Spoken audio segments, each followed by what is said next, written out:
Por décadas, los piratas han sido retratados como ladrones o justicieros maquiavélicos.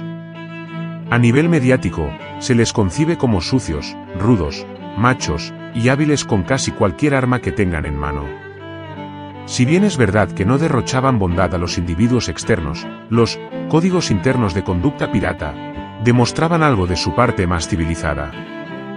Como muchos de nosotros bien sabemos, la violencia para sus contrincantes era implícita. Pero de acuerdo a variadas investigaciones, los piratas tenían una sociedad interna muy equitativa, quizás más que muchas contemporáneas.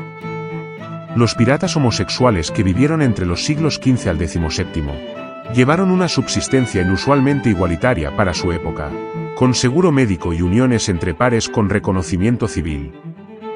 A este tipo de matrimonios se les denominaba matelotajes, y se definían como uniones formales y permanentes entre dos varones adultos, aunque también se llevaba a cabo entre mujeres.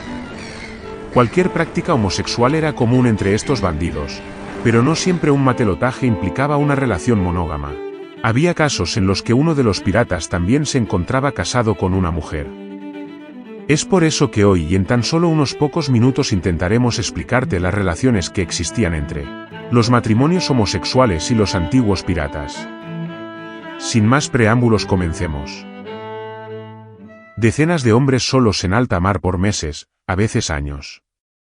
Las necesidades fisiológicas surgen, y de alguna forma los piratas las satisfacían. También las necesidades civiles, como el matrimonio, se resolvían entre marineros. Hace algunos cientos de años atrás, los mares y océanos eran tierra de nadie, surcados por barcos piratas que atacaban a los navíos comerciantes y saqueaban pueblos y ciudades enteras. Estas embarcaciones estaban por semanas o meses lejos de cualquier contacto con otros que no fueran los tripulantes. Lo usual era que los grupos de piratas estuvieran conformados enteramente por hombres, algo que a la larga se convertía en un problema por temas como el temperamento de algunos, la falta de comida y, por supuesto, la falta o frustración que traía de actividad sexual. Es por eso que decenas de hombres juntos, mucho tiempo solos en alta mar y lejos de cualquier mujer, era la combinación perfecta para que empezaran a tener intercambios sexuales entre ellos.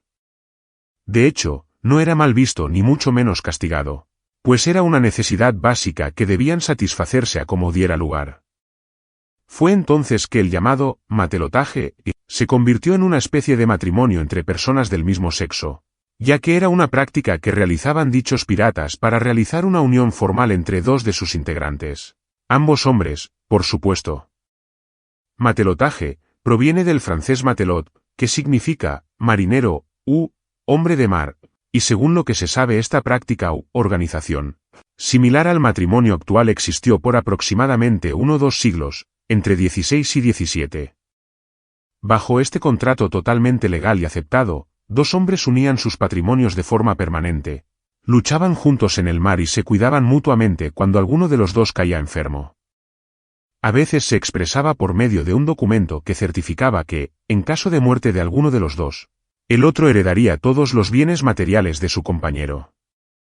Los piratas adultos normalmente tomaban como parejas a los más jóvenes, siguiendo una suerte de patrón, parecido a los de la pederastia griega o al mundo de los samuráis en el antiguo Japón. Hay textos antiguos en los que incluso figuran detalles sobre la realización de una boda entre dos hombres, por ejemplo, entre marinos de las islas La Tortuga y La Española, donde la mayoría de la población eran hombres. En ese entonces, entre el siglo XVI y XVII, la homosexualidad, sodomía, era castigada y también la piratería.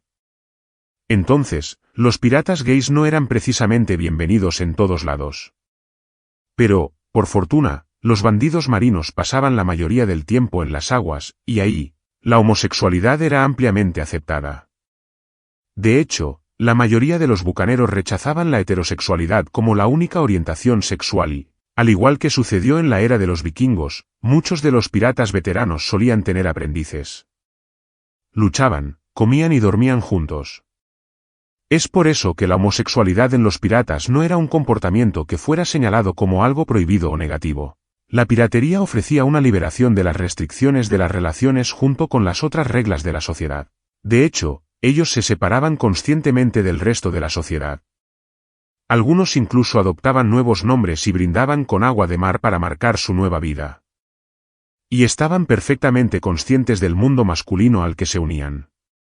Así llegamos al final de esta asombrosa e intrigante historia, como bien saben, y para evitar debates fuera de lugar, en el primer comentario dejaremos todas las fuentes utilizadas y consultadas. Y por si estás interesado en seguir mirando más contenido similar, por acá arriba te dejamos la historia de la homosexualidad en los diferentes pueblos precolombinos.